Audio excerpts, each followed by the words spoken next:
இசைப்பிரியர்களுக்கு இசை ரசிகனின் அன்பான வணக்கங்கள். சமீப காலமாக கடந்த ஓரிரண்டு ஆண்டுகளாக இந்த இசை பற்றி என்னதான் உள்ளது என்று தெரிந்து கொள்வதில் மனம் ஈடுபடுவதன் வாயிலாக அடிப்படையாக எதனை தெரிந்து வைத்திருக்கவில்லை என்றாலும் கேள்வி ஞானம் என்று நாம் செவியில் படக்கூடிய இனிமையான பாடல்களை எந்நேரமும் மனது ஒலித்து கொண்டு அதனை நோக்கி நாடும்போது தூண்டப்பட்ட ஆசைதான் ஒரு கருவியில் இந்த இசையை வாசித்தால் எப்படி இருக்கும் என்று ஒரு தேடல். கருவியை எடுத்து உதாரணமாக கீபோர்டு, இதையெல்லாம் ஏற்கனவே பார்த்தது. கீபோர்டை எடுத்து ஓரளவிற்கு கையோட்டத்தின் வாயிலாக நமக்கு பிடித்த பாடல்களை இசைத்து பார்க்க முயல்கின்றோம். ஓரளவிற்கு அந்த இனிமையை நாம் உணரும்போது ஒரு சந்தோஷமாக உள்ளது. இதெல்லாம் சரிதான். அந்த இசை பற்றி அநேக விவரங்கள் நமது முன்னோர்கள் தந்துள்ளார்கள். உதாரணமாக இந்த கர்நாடக சங்கீதம் என்ற இந்த இசை நமது சேனல்லேயே ஏற்கனவே படிப்படியாக ஒவ்வொரு ராகத்திற்கும் என்று 72 ராகத்தையும் தனித்தனியாக அதன் ஆரோகணம் அவரோகணம் என்பது பற்றியெல்லாம் சொல்லி வந்துள்ளோம். அது கடந்த காலத்தில். தற்பொழுது அங்கு அனுபவம் இல்லாமல் எப்படியாவது தெரிந்த விவரங்களை சொல்லிவிட வேண்டும் என்று அந்த அடிப்படை இன்னும் மாறவில்லை. அதனையே நன்கு நமக்கு கொஞ்சம் புரிந்து கொண்ட பிறகு விளக்கினால் இன்னும் கொஞ்சம் அதைவிட நன்றாக இருக்குமோ என்ற ஒரு தேடல் மேலும் செல்கிறது. இந்த தூண்டுதலின் அடிப்படையில் தான் கர்நாடக சங்கீத தாய் ராகங்கள் பற்றி பார்த்து வருகின்றோம். இந்த தாய் ராகங்கள் என்பதை பார்க்கும்போது இது தஞ்சை சமஸ்தானத்தில் 1600களில் கோவிந்தாச்சாரியார் என்பவர் வகைப்படுத்திய 72 தாய் ராகங்கள் என்பது தான் இன்றளவும் பின்பற்றப்படுகின்றன. இந்த தாய் ராகங்கள் 72 என்றும் அவை 12 சக்கரங்களாக பிரிக்கப்பட்டும் ஒவ்வொரு சக்கரத்திலும் 6 ராகங்கள் என்று முறையாக அடுக்கப்பட்டும் எந்த ஒரு இசையை நாம் காதில் கேட்போம் எனிலும் அந்த இசைப்பகுதி அந்த 72 தாய் ராகங்கள் அல்லது அதன் செயராகங்களில் வரக்கூடும் என்பதனை தெளிவாக வைத்துள்ளார்கள். இதனை மிஞ்சி வேறு எதுவும் கிடையாது. இப்போதைக்கு இனிமேல் யாரும் வகைப்பாடு என்று மேற்கொண்டு செய்தாலோ அதற்கு பிறகு மாறினாலோ என்றால் அதற்கு நாம் இப்போது யூகிக்க முடியாது. இந்த கர்நாடக சங்கீதத்தின் அடிப்படையில் மேலை நாட்டு இசையாக இருப்பினும் இந்த கர்நாடக சங்கீதத்திற்குள் அது வருகிறது. அவர்கள் வேறு பேரில் சொல்வார்கள். நாம் கர்நாடக சங்கீதத்தில் 72 தாய் ராகங்களாக பிரித்துள்ளதை அறிகின்றோம். இந்த 72 தாய் ராகங்கள் 12 சக்கரங்களில் என்று கூறுகின்றோம். 12 சக்கரங்களும் முறையாக பெயரிடப்பட்டு வரிசையாக நமது தமிழ் பண்பாட்டின் அடிப்படையில் அவர் அடையாளம் சொல்வதாக பெயர்கள் இட்டுள்ளார்கள். அதனை வைத்து எளிதில் நாம் அந்த சக்கரத்தின் எண்ணை நாம் தெரிந்து கொள்ளலாம். சரி, சக்கரத்தில் வரக்கூடிய ராகங்கள் ஏற்கனவே அடிப்படையில் நாம் தெரிந்துள்ளது போல ஒவ்வொரு ராகமும் 2 பகுதிகளாக ஆக்கப்பட்டிருப்பதை அறிகின்றோம். முற்பாதி சரிகம என்பது பூர்வாங்கம், பதனிச என்பது உத்தராங்கம் என்று நமக்கு பாதியாக பிரித்து இதனை எளிதாக பகுப்பதற்கு வழிகாட்டியுள்ளார்கள். சரி, இந்த மாதிரியாக எந்த அடிப்படையில் அவர்கள் வகைப்படுத்தியுள்ளார்கள் என்பதனை நாம் தெரிந்து கொள்ள வேண்டும். பட்டியல் கொடுத்துள்ளார்கள், அட்டவணை கொடுத்துள்ளார்கள். வரிசையாக சி ரீ 1 ரீ 2 காவன் காட்டு என்று சொல்லியுள்ளார்கள். இந்த பெயரில் சுத்த ரிஷபம், சுத்த காந்தாரம், சுத்த மத்தியமம், சுத்த தைவதம், சுத்த நிஷாதம் என்று பெயரிட்டு அதனை ஞாபகம் வைத்து கொண்டு அதனை பின்பற்றுவதை விட அதற்கு எண்களை இட்டு கொண்டால் அது பற்றி எழுதுவது ஈஸியாக இருக்கும். உதாரணமாக 12 ஸ்வரங்களுக்கும் 12 எண்கள் கொடுக்கப்படுகின்றன. இது ஏற்கனவே நாம் விவரித்துள்ளோம். மறுபடியும் தற்பொழுது அதனை பின்பற்றிக் கொள்வதற்காக சொல்கின்றோம். 12 ஸ்வரங்களும் 12 எண்களாக வைக்கப்படுகின்றன. அப்போ நிச்சயமாக 1 என்பது சட்ஜம். எந்த ஸ்வரத்தில் நீங்கள் ஆதாரமாக ஆரம்பிக்கின்றீர்களோ அது சட்ஜம், அது எண் 1. அப்போ 2, 3, 4 என்று 12 வரை செல்கின்றோம். 13ஆவதாக வரக்கூடியது அடுத்த ஸ்தாயினுடைய சட்ஜம். இது அடிப்படையாக சங்கீதம் பற்றி தெரிந்திருப்பவர்களுக்கு உரியது. நாம் பாமர அளவில் தான் இன்னும் இருந்து கொண்டு இதனை தேடுகின்றோம்.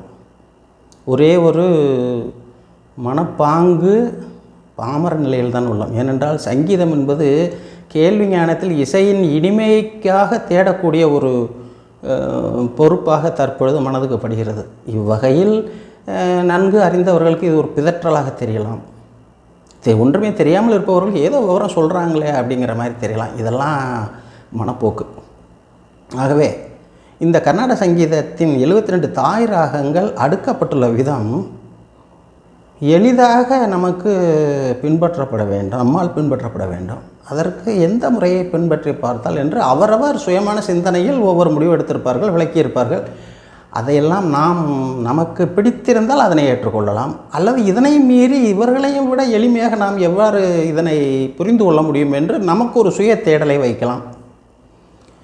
ஆகவே இந்த சுய தேடலின் வாயிலாக சுயமான சிந்தனையில் கிடைத்துள்ள இந்த எளிய முறை சற்று தங்களுக்கும் எளிதாக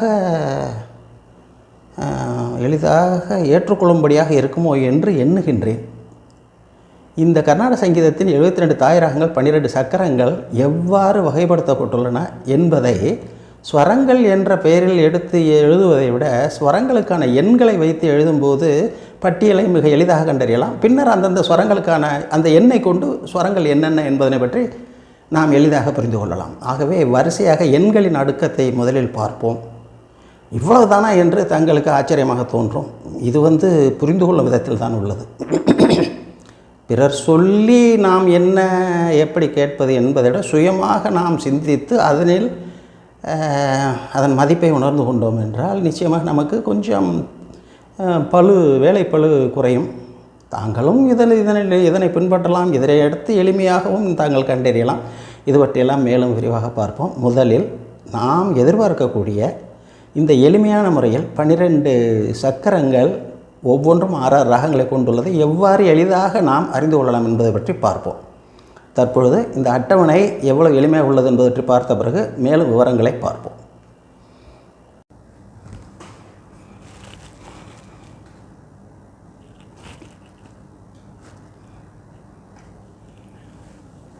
தற்பொழுது நாம் சொல்லிய இந்த அட்டவணை பற்றி பார்ப்போம். இது நமது வசதிக்காக நாமே எளிதில் புரிந்து கொள்ளும்படி வடிவமைத்தது. ஒன்றும் அதிசயம் கிடையாது. தாய்ராக வகைப்பாடு என்று நமக்கு ஏற்ற வகையில் தலைப்பு கொடுத்து கொண்டோம். இந்த தாய்ராக வகைப்பாட்டை முடிவு நிலையில் தந்த கோவிந்தாச்சாரி என்பவர் தனது புத்தகமாகிய சதுர்தண்டி பிரகாசிகாவில் பதிப்பித்தார். அவருக்கு நன்றி செலுத்திக் கொள்வோம். இந்த அட்டவணையில் என்ன விவரங்கள் கொடுத்துள்ளோம்? ஸ்வரங்கள் என்று கொடுத்துள்ளோம். ஸ்வரங்கள் மற்றும் ஸ்வரஸ்தானங்கள் என்று பெயரிட்டுள்ளோம். ஸ்வரங்கள் ஒவ்வொரு ராகத்திற்கும் 7 ஸ்வரங்கள் வருகின்றது என்று கூறுகின்றோம். ச, ரி, க, ம, ப, த, நி. அடுத்த சா என்று நாம் 8வதாக வைத்துக்கொள்வது அடுத்த ஸ்தாயினுடைய முதல் ஷட்ஜம். இது தெளிவாக நாம் ஏற்கனவே தெரிந்துள்ளோம். இந்த ஸ்வரங்கள் என்று சொல்லக்கூடிய ஸ்வரஸ்தானங்கள் என்று சொல்லக்கூடிய பகுதி இங்கு ஸ்வரங்கள் வரிசையாக எழுதியுள்ளோம். அதற்கான ஸ்வரஸ்தானங்களை அதற்கு கீழே எழுதியுள்ளோம்.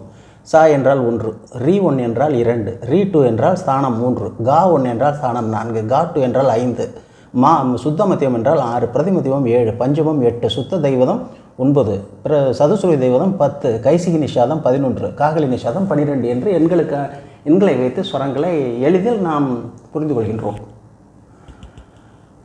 இந்த ஒவ்வொரு ராகத்திற்கும் அடிப்படையாக கூறியுள்ளார்கள். பூர்வாங்கம், உத்தராங்கம் என்று 2 பகுதியாக பிரித்துள்ளார்கள். சாரி காமா என்பது பூர்வாங்கம், பாத நிசா என்பது உத்தராங்கம் என்று ஏதோ ஒரு வசதியை அவர்கள் காட்டியுள்ளார்கள். நாம் தேடி அதை பிடித்துக்கொள்வோம். அதை பற்றி பிரச்சனை இல்லை. முதல் பாதி பூர்வாங்கம், 2ஆம் பாதி உத்தராங்கம். இந்த வகைப்பாடே அதன் அடிப்படையில் தான் செய்யப்பட்டுள்ளதோ என்று நமக்கு தெளிவாக தெரிகிறது. மிக தெளிவான எளிமையான ஒரு விளக்கத்தை நாம் பார்க்க போகின்றோம். இந்த பகுதியில் சக்கர எண் என்று பெயரிட்டுள்ளோம். சக்கரங்கள் மொத்தம் 12 என்பது பற்றி ஏற்கனவே சொல்லியுள்ளோம். இந்த முதல் 6 சக்கரங்கள் சுத்த மத்தியமாகி 6ஆம் எண்ணை கொண்டிருக்கும். அதை ஏற்கனவே எழுதியுள்ளோம். பிரதிமத்தியமம் என்று வரும்போது இந்த 6ஐ அழித்து விட்டு 7 என்று இது போலவே வரிசையாக எழுதுவோம். ஆகவே இந்த சக்கரங்கள் இங்கு 12 என்று வருகிறது. முதலில் 6 சக்கரங்கள் சுத்த மத்தியம சக்கரங்கள், 2வது 6 பிரதிமத்தியம சக்கரங்கள். இந்த சுத்த மத்தியம சக்கரங்கள் முதல் இந்து என்று அழைக்கப்படுகிறது, 2வது நேத்திர, 3வது அக்னி, 4வது வேத, 5வது பான, 6வது ருது. இந்த 6ம் சுத்த மத்தியம சக்கரங்கள். அதுபோலவே 7வது ரிஷி, 8வது வசு, 9வது பிரம்மா, 10வது திசி, 11வது ருத்ரா, 12வது ஆதித்யா என்று பெயரிட்டுள்ளார்கள். இந்த சக்கரங்களின் பெயர்களை நாம் ஞாபகம் வைத்துக் கொள்ள வேண்டியது. 1வது சக்கரம் என்றால் இந்து. உதாரணமாக இங்கே எழுதியுள்ளோம். இந்த புறத்தில் என்ன எழுதியுள்ளோம்? ராக எண்கள். ஒவ்வொரு சக்கரத்திற்கும் 6 ராகங்கள் வருகின்றன. இந்த இந்து சக்கரத்தில் வரக்கூடிய முதல் ராகம், 2வது ராகம், 3வது, 4வது, 5வது, 6வது. இந்த 6 சக்கரங்கள், 6 ராகங்கள் கனகாங்கி, ரத்னாங்கி, கானமூர்த்தி, வனஸ்பதி, தானரூபி என்று வரிசையாக பெயரிட்டுள்ள பெயரை நாம் மனப்பாடம் செய்து கொள்ள வேண்டியதுதான். எண்ணை ஞாபகம் வைத்து கொண்டால் 6வது என்ன என்பதனை நாம் யூகிக்க முடியும். அதனை இங்கு நாம் சொல்லக்கூடிய வகையில் எளிதாக யூகிக்க முடியும்.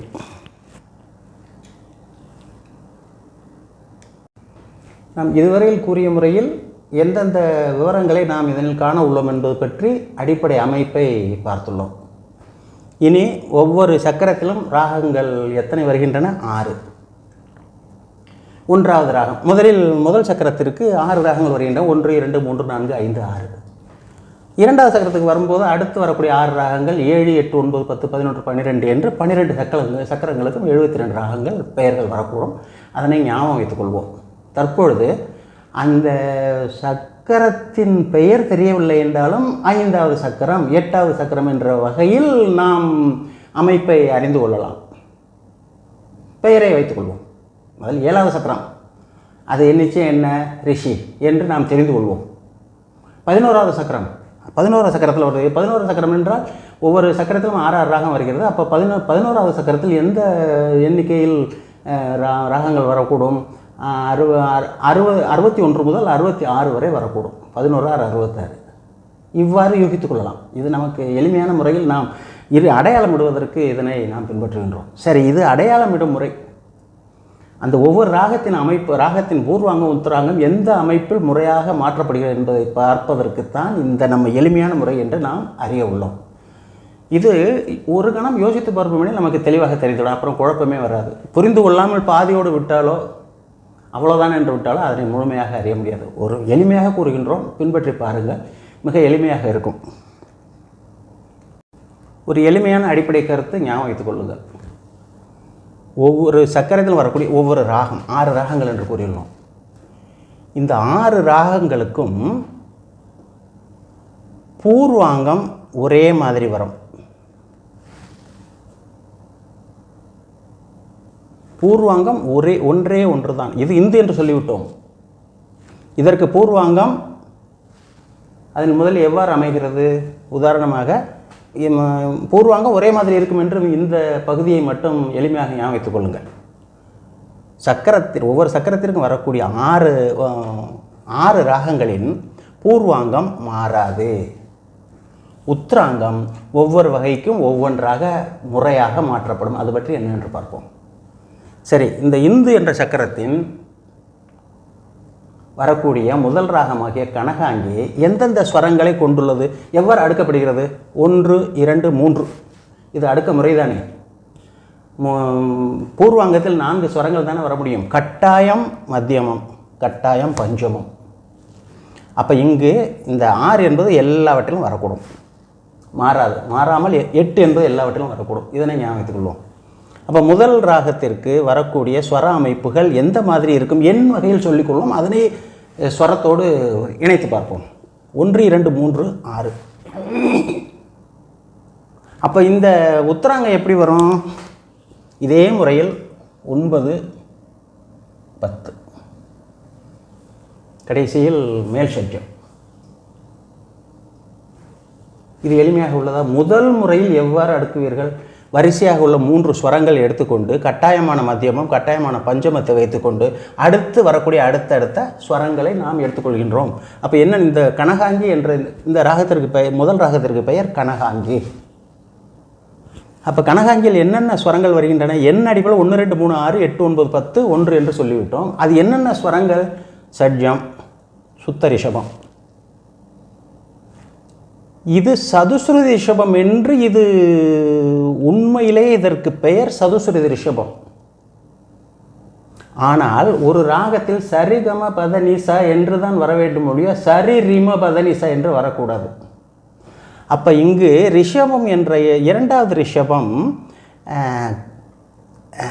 காந்தாரத்தால் எடுத்துக்கொள்ளப்படுகிறது. சிறு விளக்கம் மட்டும் பெற்றுக்கொள்ளும். இந்த இயல்பாக இருக்க வேண்டிய ரிஷபம் மாறி காந்தாரமாக செயல்படுகிறது என்றும் கூறி பார்க்கலாம். அது என்ன, இது ரிஷபம் என்பது 1 2 கா 1 2 என்று தானே சொல்லியுள்ளோம். சுத்த ரிஷபம், சதுசு ரிஷபம், சாதாரண காந்தாரம், அந்தர காந்தாரம், சுத்த மத்தியமம், பிரதிமத்தியமம், பஞ்சமம், சுத்த தெய்வதம், சதுசுருதி தெய்வதம், கைசிகி நிஷாதம், காகலி நிஷாதம் என்று தான் அடிப்படையில் நாம் ஸ்வரங்களை அறிந்துள்ளோம். அப்போ இந்த காந்தாரம் இந்த ரிஷபத்தின் இடத்திற்கு வந்து செயல்படுகிறது என்றால் அது எப்படி காந்தாரம் என்று சொல்லும்? இது ரிஷபத்தின் இடமாயிற்று. அப்போ புது பெயரில் அந்த காந்தாரம் இங்கு செயல்படுகிறது. சாதாரண காந்தாரம், அந்தர காந்தாரம் என்று தான் ஏற்கனவே அறிந்துள்ளோம். இது புது பெயரில் இங்கு ரிஷபத்தின் இடத்தை அடைக்கிறது. சுத்த காந்தாரம். சாதாரண காந்தாரம், அந்தர காந்தாரம் என்பது ஏற்கனவே உள்ளது. இப்பொழுது புதுப்பெயரானது இட்டுக்கொள்கின்றோம். அப்போ இந்த ஸ்வரத்திற்கு பெயர் சுத்த காந்தாரம். அப்போ சஜ்ஜம், சுத்த ரிஷபம், சுத்த காந்தாரம், சுத்த மத்தியமம், பஞ்சமம், சுத்த தெய்வதம்.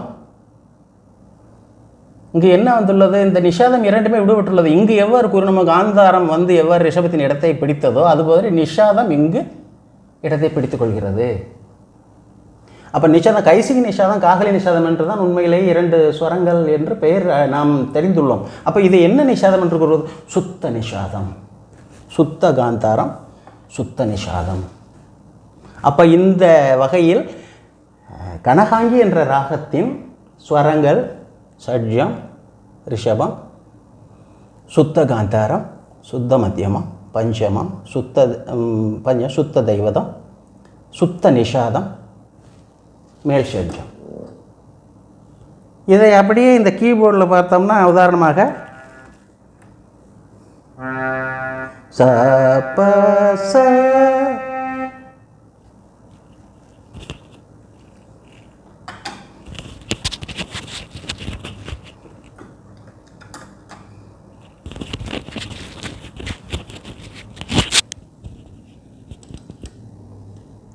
இது இந்த வகையில் வரிசையாக அடுக்கி பார்க்கும்போது என்ன வகையான ஒரு தோற்றத்தை நமக்கு ஏற்படுத்தும், என்ன விளைவை ஏற்படுத்தும்?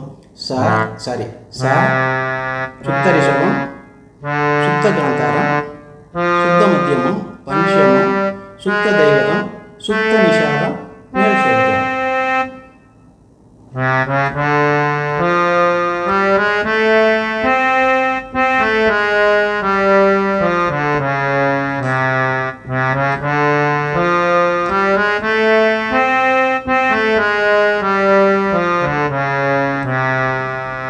என்று இம்மாதிரியான ராகத்தின் விளைவை நமக்கு காட்டுகிறது. அப்போ முதல் ராகத்திற்கான அடுக்கம் எந்த முறையில் கையாண்டார்கள் என்பதனை இதன் மூலம் தாங்கள் இனி செல்ல செல்ல மிக எளிதாக இருக்கும். முதல் வகை என்ன வகையில் அடுக்க முடியும்? 1 2 3 6 8 கட்டாயம். அதுக்கடுத்து 9 10.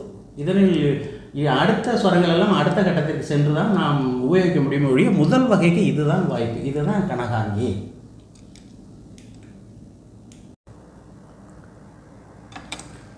தற்பொழுது அடுத்த ராகத்திற்கு செல்வோம்.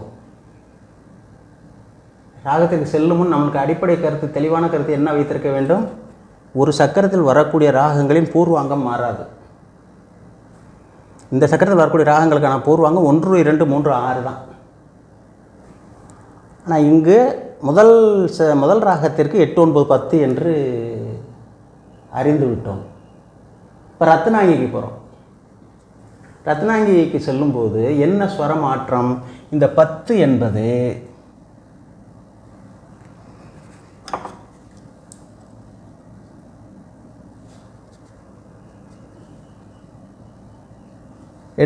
விடுக்கப்பட்டு 11வது ஸ்வரம் எடுத்துக்கொள்ளப்படுகிறது. அப்போ இந்த இந்து என்ற முதல் சக்கரத்தில் வரக்கூடிய 2வது ராகத்தின் ஸ்வர அமைப்பு எவ்வாறு இருக்கும்? பூர்வாங்க 1 2 3 6, மாற்றமே கிடையாது. அப்போ இதில் ஒரு இப்போவே தெளிவுபடுத்திக்கோமே, இங்கே குழப்பமே வேண்டாம், எல்லாத்துக்குமே இதே தான்.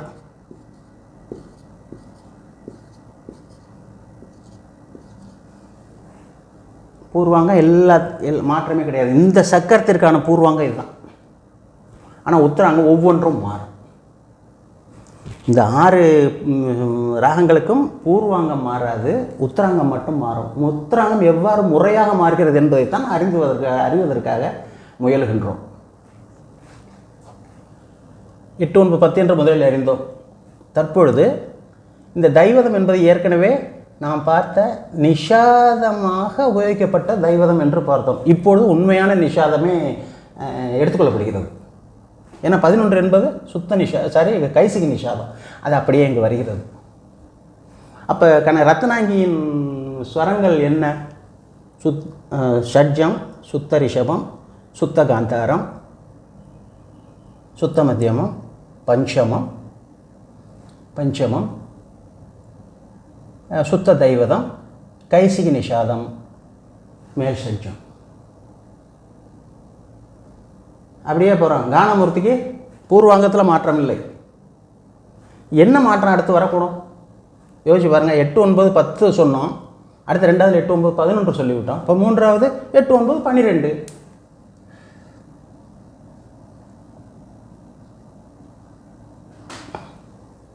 இப்போ என்ன ஸ்வரங்கள்? இங்கே சொன்ன ஷட்ஜம், சுத்த ரிஷபம், சுத்த காந்தாரம், சுத்த மத்தியமம். உத்தராங்கத்தில் என்ன மாற்றம்? பஞ்சமம், சுத்த தெய்வதம், காகலி நிஷாதம், மேல் ஷட்ஜம். இனி அங்கே இருக்க 8, 9 இந்த தாவம் நீயே முடிஞ்சிருச்சு. இனி முதல் சுத்த தெய்வதம் உபயோகம் முடிந்து விட்டது. இனி என்ன வாய்ப்பு இருக்குது? நிச்சயமாக இந்த 9ஐ எடுத்துக்கொண்டு வரவில்லை. நிச்சயம் 2 அடுத்து என்ன வாய்ப்பு? இந்த சதுஸ்ருதி தெய்வதம் இங்கு அடுத்து உபயோகத்திற்காக வருகிறது. அப்போ கனகரத்தை கானமூர்த்தி வனஸ்பதி என்ற ராகத்தை பார்த்தோம். அந்த ராகத்திற்கான ஸ்வர அமைப்பு எப்படி இருக்கும்? பூர்வாங்கத்தில் மாற்றம் இல்லை. உத்தராங்கத்தில் என்ன மாற்றம் வரும்? 10, 9 என்பது 3 வாய்ப்புகளும் முடிந்து விட்டது. இனி இங்கே நீட்டிப்பதற்கு அங்கே ஸ்வரங்கள் இல்லை. அப்போ வேறு என்ன வாய்ப்பு? 10. அடுத்த வாய்ப்பு 11. 4 சுரங்கள் ப த நி ச முடிஞ்சிருச்சு. ச ரி க மா. சரி, இந்த முறையில் அடுத்து என்ன வாய்ப்பு என்பதை யோசித்து பாருங்கள், யூகித்திருப்பீர்கள். 8, 10 என்பது பூர்வாங்கத்தில் உள்ள பின்பற்றக்கூடிய முறை. இங்கே ஏற்கனவே 11 வந்து விட்டது. என்ன பாக்கி இருக்குது? 12. இப்போ இங்கே என்ன ஸ்வரங்கள்? ஏற்கனவே பூர்வாங்கத்தில் சொன்ன ஷட்ஜம், சுத்த ரிஷபம், சுத்த காந்தாரம், சுத்த மத்தியமம், பஞ்சமம், சதுஸ்ருதி தெய்வதம், காகலி நிஷாதம். அப்போ கடைசியில் என்ன முறையில் அடுக்குவீர்கள்? இங்கே மாற்றம் இல்லைன்னு சொல்லிட்டு எல்லாத்துக்கும் ஒன்று தான் சொல்லிட்டோம். மாற்றமே கிடையாது. பூர்வாங்க ஒரே மாதிரி தான் ஒரு சக்கரத்தில் வரக்கூடிய ராகங்கள் இருக்கும் என்பதெல்லாம் தெளிவாக சொல்லிவிட்டோம். இப்போ என்ன எங்கே மாற்றம் வருது? உத்தராங்கத்தில் தான் மாற்றம் வருது. எத்தனை வகையான மாற்றம் பார்த்தலாம்? முதல் வகை, 2வது வகை, 3வது வகை, 4வது வகை, 5வது வகை. இங்கே 5லையும் 10, 12 எல்லாம் முடிஞ்சிருச்சு. இப்போ எது இங்கே உபயோகத்திற்குன்னு நான் வராமல் உள்ளது? 9 பார்த்துட்டோம், 10 பார்த்துட்டோம், அடுத்து 11. இதுக்கு உபயோகிக்கக்கூடிய ஸ்வரம் ஒரே ஒரு ஸ்வரம் என்ன இருக்குது? 12 தான் இருக்குது.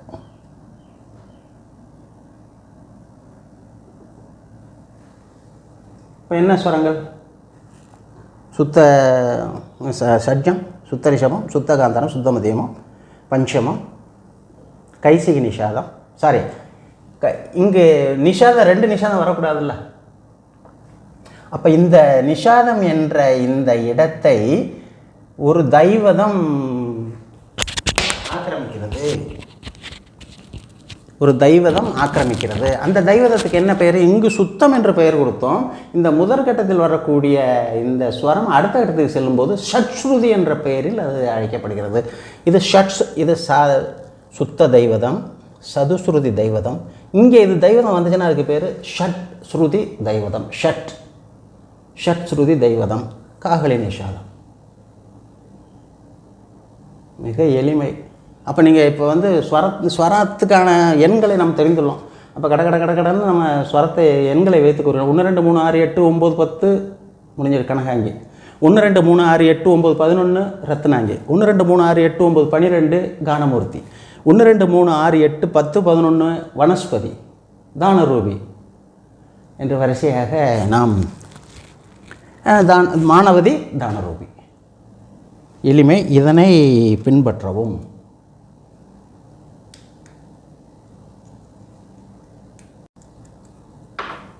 தற்பொழுது இந்த ஸ்வர மாற்றங்கள் என்ன என்பதை பற்றி தெரிந்து விட்டோம். ஒரே ஒரு முதல் ராகத்திற்கு மட்டும் ஸ்வர விளைவு எவ்வாறு இருக்கும் என்பதை பார்த்தோம். தற்பொழுது மற்றவற்றிற்கும் பார்ப்போம்.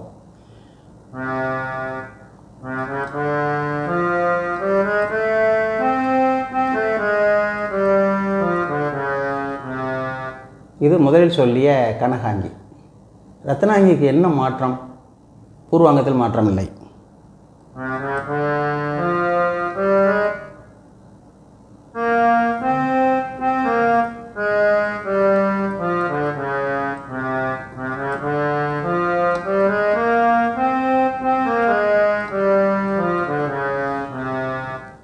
கானமூர்த்திக்கு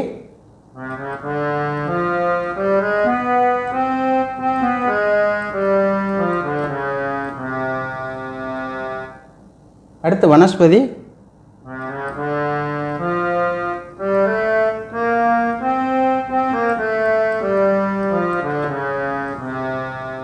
அடுத்து தானரூபி, மானவதி.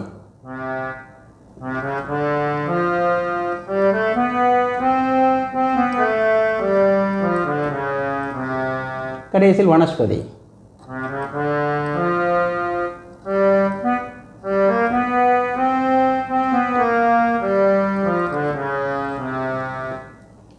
தாங்களாகவே எளிதில் இதனை பின்பற்றி வேறுபாட்டை அறிந்து உணரலாம்.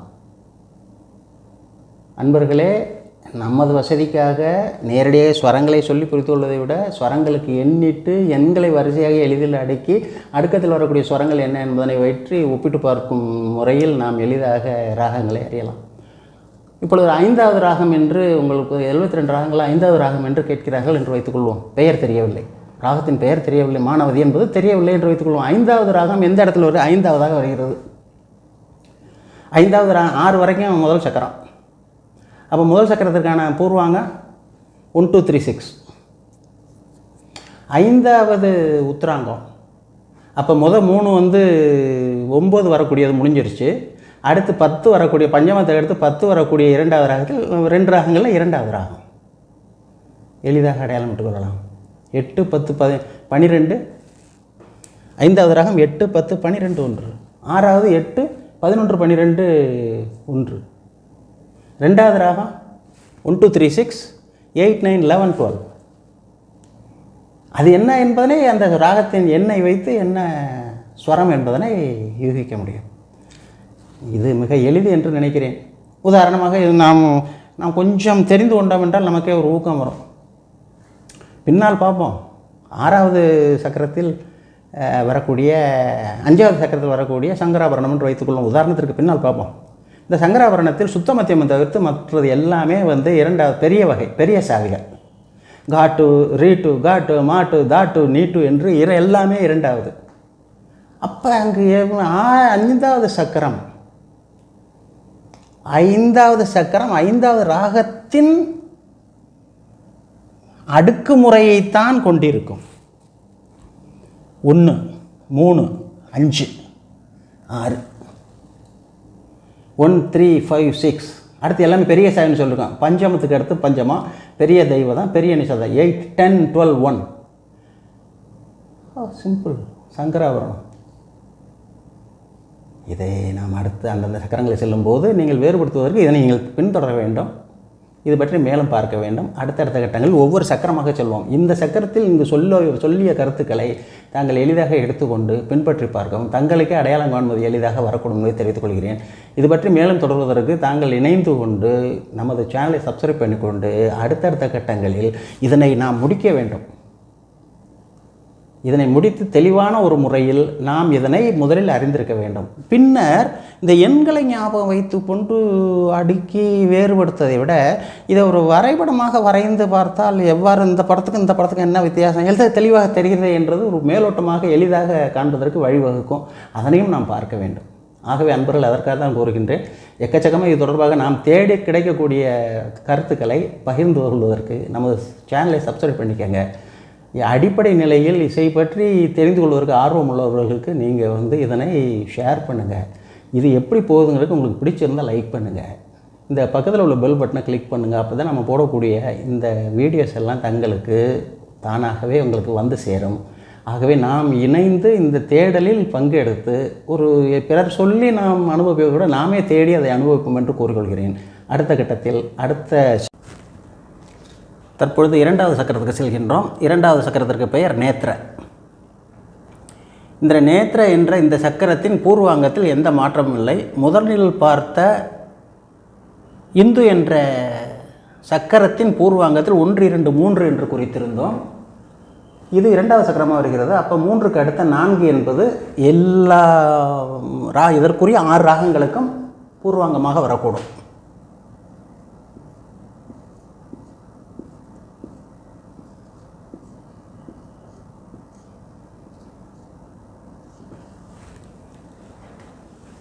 ஒரே மாதிரியாக இங்கு 3 என்று பின்பற்றப்பட்டது இந்த சக்கரத்திற்கு. இங்கு அதற்கு பதிலாக 4 என்பது 1 2 3 6 என்று சொன்னோம். இப்போ 1 2 4 6.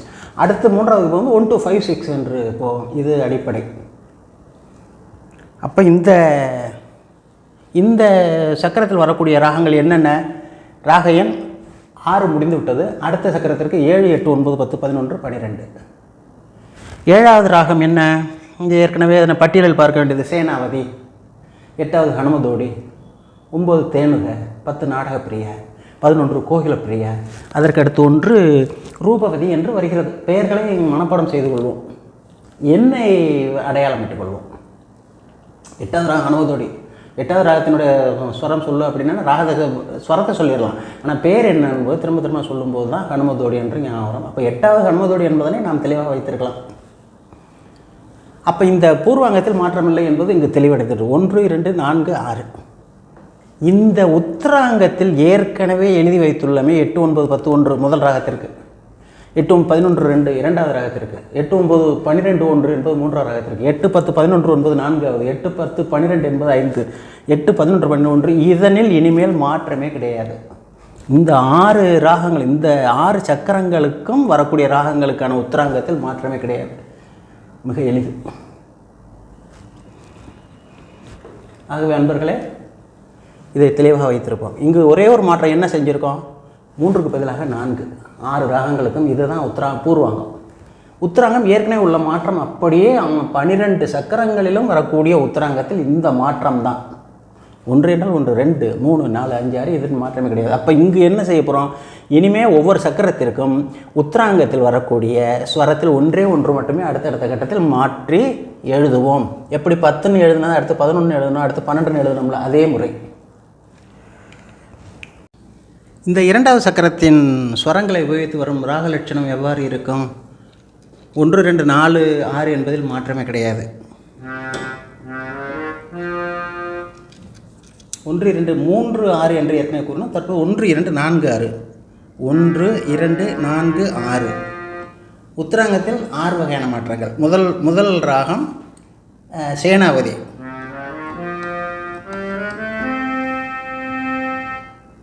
ரெண்டாவது ராகம் ஹனுமதோடி.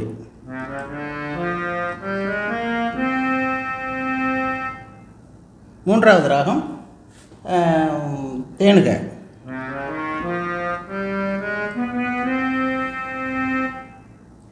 நான்காவது ராகம் நாடகப்பிரியா.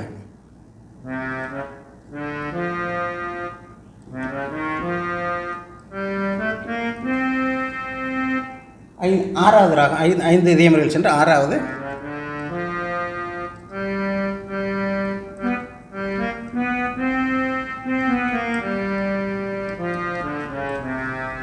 இவ்வாறு முறையை அறிந்து விட்டோம் என்றால் இடத்தை கண்டுபிடித்து வரலாம், சாயல் எவ்வாறு இருக்கும் என்றும் சொல்லிவிடலாம். இதனை பின்பற்ற வேண்டும். அடுத்து 3வது சக்கரத்திற்கு செல்வோம். 3வது சக்கரம் அக்னி. இந்த அக்னி என்பது ஏற்கனவே பார்த்து 2வது சக்கரத்தில் என்ன உபரியான மாற்றத்தை தரும்? 1 2 4 5 என்று பார்த்தோம். இப்போ அடுத்த கட்டத்துக்கு செய்யணும். 1 2 5 6.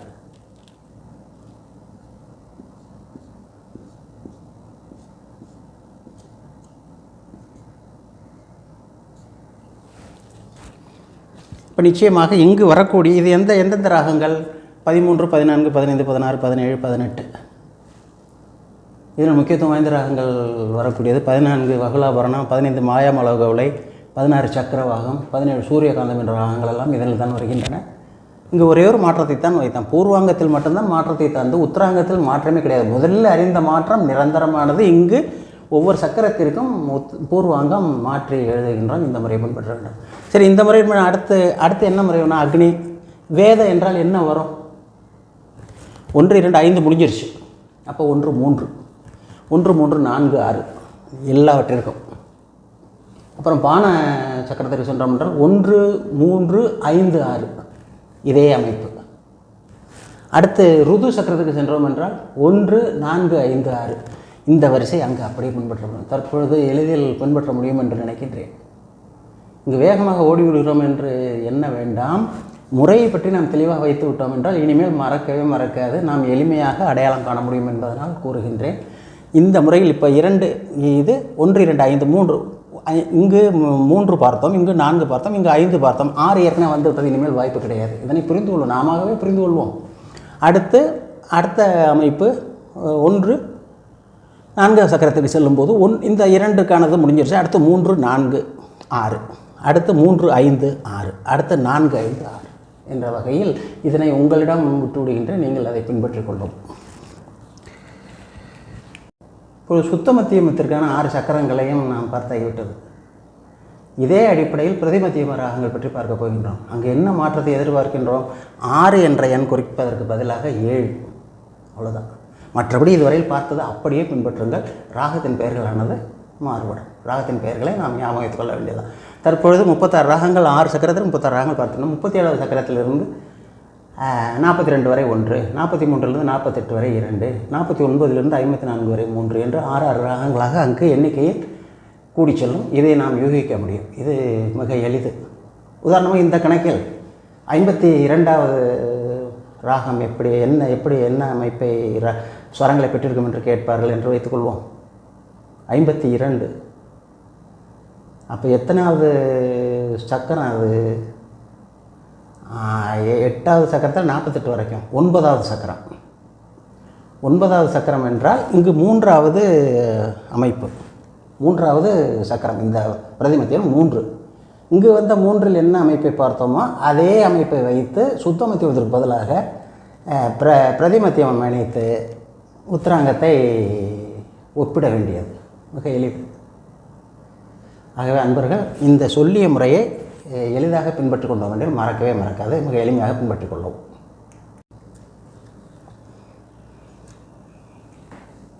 தற்பொழுது சுத்த மத்தியம ராகங்கள் 6 முடிந்து பிரதிமத்தியம ராகங்களுக்கான சக்கரங்களுக்கு செல்வோம். பிரதிமத்தியம ராகங்களுக்கான சக்கரங்கள் 6. சக்கரத்தின் எண்கள் கொடுத்துள்ளோம். பெயர் நாம் பின்பற்றி கொள்ள வேண்டும். ரிஷி, வசு, பிரம்மா, திசி, ருத்ர, ஆதித்யா என்று பெயர் அறிந்துள்ளோம். இதற்கு முன் சுத்தமத்தியம ராகங்கள் பார்க்கும்போது என்ன ஸ்வரங்களை எந்த முறையில் அடிக்கணுமோ அதே முறையில் அடுக்குகின்றோம். ஒரே ஒரு வேறுபாடு, அது சுத்த மத்தியம ராகம் என்பதனால் சுத்த மத்தியமும் சேர்க்கப்பட்டது. இங்கு பிரதிமத்தியம ராகம் என்று நாம் அறிகின்றோம். அப்போ அந்த 6 என்ற எண்ணை எடுத்துவிட்டு அனைத்து இடங்களிலும் 7 என்ற எண்ணை மட்டும் மாற்றி எழுதினோம் என்றால் பிரதிமத்தியம சக்கர விளக்கங்கள் அனைத்தும் வந்துவிடும். ராகங்களின் எண் அங்கு 36 பார்த்தோம். இங்கு 37 ஆரம்பித்து முதற் சக்கரத்திற்கு 42 வரை, 2வது சக்கரத்திற்கு 48 வரை, 3வது சக்கரத்திற்கு 54 வரை, 4வது சக்கரத்திற்கு 60 வரை, 5வது சக்கரத்திற்கு 66 வரை, 6வது சக்கரத்திற்கு 72 வரை. அப்போ இந்த அடிப்படை 1 2 3 6 என்று சொன்ன இடத்தில் 1 2 3 7 என்று சொல்கின்றோம். 1 2 4 7 6 என்ற இடத்தில் 1 2 4 7 என்று 6க்கு பதிலாக 7 எடுத்துக்கொண்டு அங்கு சொன்ன விவரங்களை அப்படியே பின்பற்றுவோம். மிக எளிது. திரும்ப சொல்கின்றோம். இந்த அடுக்க நுணுக்கத்தை நாம் தெளிவாக வைத்து விட்டோம் என்றால் இனி அது நம்மை விட்டு மறையாது. இங்கு ஒவ்வொரு ராகத்திற்கும் எந்த அடுக்க முறை பின்பற்றினோமோ அதைத்தான் ஒவ்வொரு சக்கரத்திற்கும் இந்த பகுதியில் பின்பற்றுகின்றோம். ஆகவே இதனை வைத்து பார்க்கும்போது இந்த விளைவு சுத்த மத்தியமத்திற்கும் பிரதி மத்தியமத்திற்கும் எந்த விளைவு வேறுபடுகிறது என்பதை பார்க்கும்போது நமக்கு தெரிய வரும். ஒரு சுத்தமத்தியம ராகத்திற்கு உதாரணமாக சங்கராபரணத்தை கூறினோம். இந்த சங்கராபரணத்தில் மத்தியமம் சுத்த மத்தியமம் தவிர்த்து மற்ற அனைத்தும் இரண்டாவது கட்டை ரீட்டு சா, ரீட்டு காட்டு, தாட்டு, நீட்டு சா என்று வரும். அதே இந்த பிரதிமத்தியம் ராகத்தில் அந்த சுத்தமத்தியம் கூட பிரதிமத்தியமம் சேர்த்து விட்டோம் என்றால் கல்யாணி ஆகிவிடும். அங்கு அனைத்துமே இரண்டாவது கட்டை சா, ரீட்டு, காட்டு, மாட்டு. அங்கு மா ஒன்று சொன்னோம் சங்கராபரணத்துக்கு, இங்கு மாட்டு, அவ்வளோதான். மற்றபடி எல்லாம் ஒரே மாதிரி. ஆனால் சங்கராபரண சாயலுக்கும் கல்யாணி சாயலுக்கும் உணர்ந்து பார்த்தால் வெவ்வேறு. அது வேறு ரசனையை தருகிறது, இதுவே ரசனை தருகிறது. ஒரு சிறு ஸ்வர மாற்றம் எவ்வளவு விளைவை தரும் என்றால் நாம் உன்னிப்பாக கவனிக்கும் போது அந்த இசைஞான உள்ளோர் அதனை அறிகின்றார்கள். நாம் 4-5 உதாரணங்கள் பார்த்தால் தான் நமக்கு தெரிய வரும். ஆகவே இந்த பாடல் கேட்டு இனிமையை கேட்டுட்டு ரசித்ததோடு இருந்திருந்தாலும் ஒன்றும் கிடையாது. அதனில் என்ன உள்ளது என்று ஒரு மனம் தேட ஆரம்பித்ததன் வாயிலாகத்தான் இவ்வளவு விவரங்களை நாம இந்த கீபோர்டில் ஓடி ஆடி தேடி பார்த்து விவரங்களை அறிந்ததை தற்பொழுது பகிர்கின்றோம். அப்போ நிச்சயமாக இந்த ஸ்வர அடுக்கத்தை தெளிவாக வைத்திருப்போம். 1 2 3 6 என்பது 1 2 3 7, இங்கு 1 2 3 என்று முடிகிறது, அன்று 1 2 4 என்று வருகிறது, 1 2 5 என்று வருகிறது, முடிஞ்சிருச்சு. அடுத்து 1 3 4, 1 3 5 முடிஞ்சிருச்சு. அடுத்து மீதம் 1 4 5. ஆகவே அன்பர்களே, இந்த ஸ்வர அடுக்க முறை என்பது இவ்வாறு வருகிறது. உதாரணமாக இது ஒரு 2 உதாரணம் சொன்னோம். ஒரு சங்கராபரணம், ஒரு கல்யாணி என்று 2 விவரங்களை சொன்னோம், உதாரணங்களை எடுத்துக்கொண்டோம். இந்த முதற்கட்டை, இது முதற்கட்டை நமது கர்நாடக சங்கீத அடிப்படையில் இதை ஒரு ஹார்மோனியத்திற்கு ஒப்பிடும்போது இந்த முதல் வெள்ளைக்கட்டை மத்திய ஸ்தாயியில் எதெல்லாம் எடுத்துக்குவோம் 5 ஸ்தாயி உள்ள போர்டாக இது வந்திருக்கு.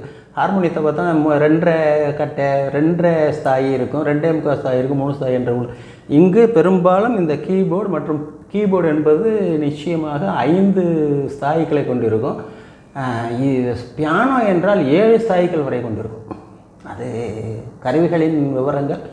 நாம் மத்திய ஸ்தாயில், இந்த மத்திய பகுதி 2 3 5 கருப்பு கட்டைகள் கொண்ட பகுதி, இது கீழ் மத்திய ஸ்தாயி, அதிகீழ் மத்திய ஸ்தாயி, இது மேல் ஸ்தாயி, இது அதிமேல் ஸ்தாயி என்று இதனை பெயரிட்டு கொள்ளலாம். உதாரணமாக மத்திய ஸ்தாயில் இதுதான் நம்ம பெரும்பாலும் எடுத்துக்கொள்ள வேண்டியது. ஏனென்றால் இதனில் ஆரம்பித்து சற்று மேலும் போகலாம், சற்று கீழும் போகலாம். கீழே ஆரம்பித்தோம்னா அதற்கு கீழ் போக முடியாது. ஆகவே பெரும்பாலும் விரும்பக்கூடியது மத்திய ஸ்தாயி.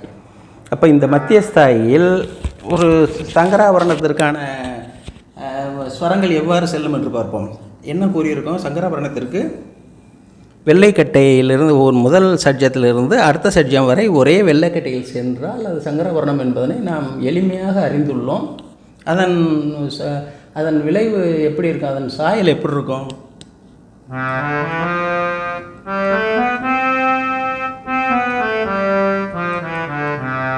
சரி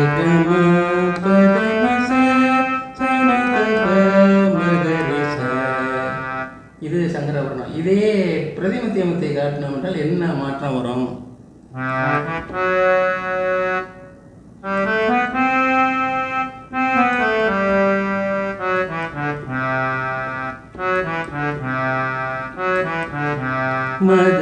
மகரிச மகரிச முதல்ல மகரிச, இப்ப இதுதான் வேறுபாடு. இது பெரிய விளைவை பாடல்கள் தரக்கூடியதாக நாம் அறிகின்றோம்.